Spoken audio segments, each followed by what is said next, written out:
It's Anne from Ödulcina Scrap. Today is a special day for me because I created that new digital kit.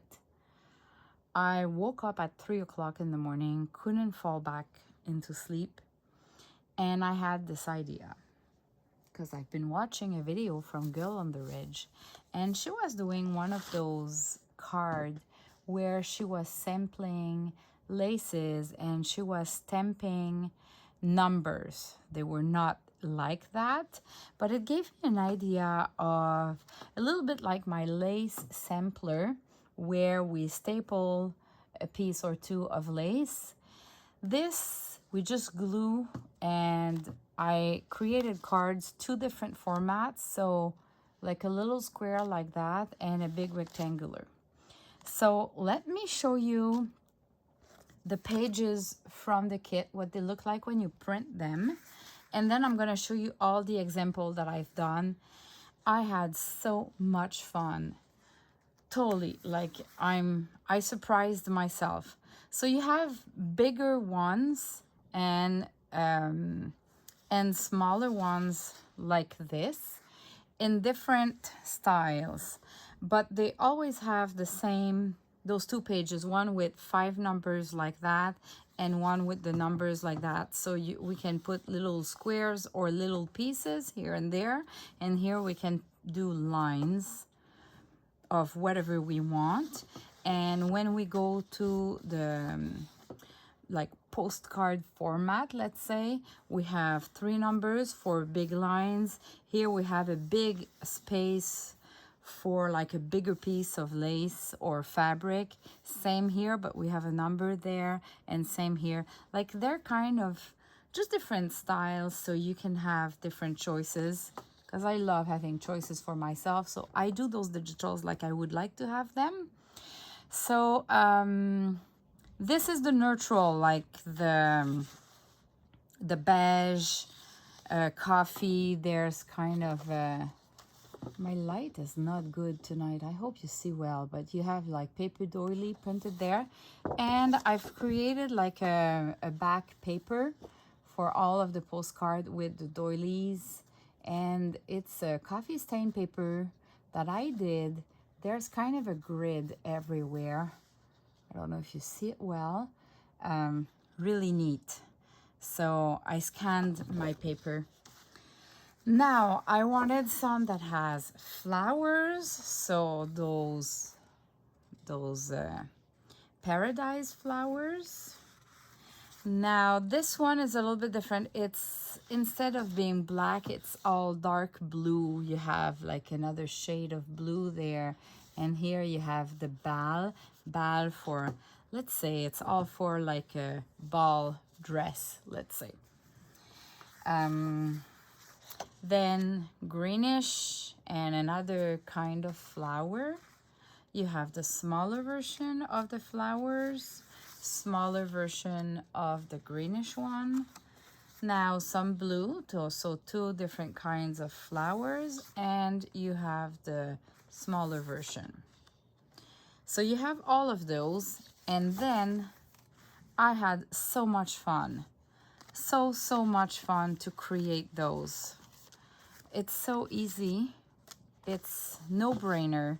So these are like 3 that I've done, like just sampling little lace that would match together in the beige. Here I did different pieces.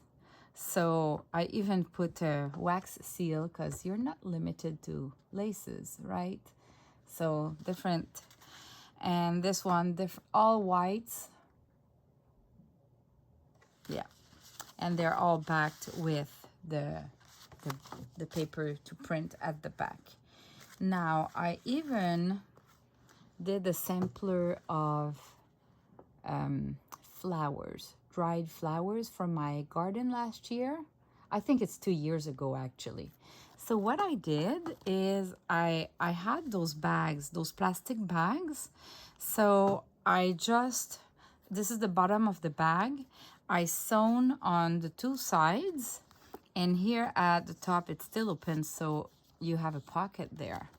So this is the bigger version, And I did a smaller one too. Look at that. This one, I just put the plastic bag on top of it. I sewn the 4 sides, so at the back there's no plastic and we can do some journaling there. But the flowers are glued and then protected with the plastic, and they have a little washi tape just to presume that they were glued by the washi tape. And then I played with the laces. So here we have Paris and just a big piece. See, it's the same here, the same Paris, but there's flowers, and I just glued a couple of sari silk, fabric, laces, and I glued that cheesecloth grade 90 at the back. So I love the idea. If you didn't print at the back, you can maybe put fabric like that and you let it go on the side and it creates a different dimension. So I've created a couple with fabric too, like this one, like a little sample here, a lace, and it's that pillow cover. Just a beautiful applique from Esme, Crafty Me shop. And at the back, I glued like a cotton. Same for here. See those 3 numbers? 3 different chiffon silk or sari silk in the pink shades. And then I've put some fabric at the back. Here, it's just the cotton lace and a wax seal. And at the back, I just printed the design. I had those cute little baby clothes, and I just glued them like the top, and I've put the matching lace. I have that in my stash for a baby album later on. So here I have like 3 laces, 2 laces, and that bow. Isn't it cute? They are super cute. Super cute. So different laces, velvet, beads, different laces that matches, sari silk. And here you go. That's all for now. I stopped there, but really I had so much fun doing those. So if you're interested, it's gonna be in my Etsy shop, and I hope you like it like me. If you like the simpler cards that I had where you staple the the laces, I think you might love more this one because it's a little bit more versatile. You see, you can do lines, you can do pieces, you have small version, you have bigger version. You can do pieces like that or rows like that, or even like a big piece there. That will work too. And then if you have dried flowers, maybe you can try what I did. Really cute. All right. Thanks for watching and see you in the next video. Bye bye.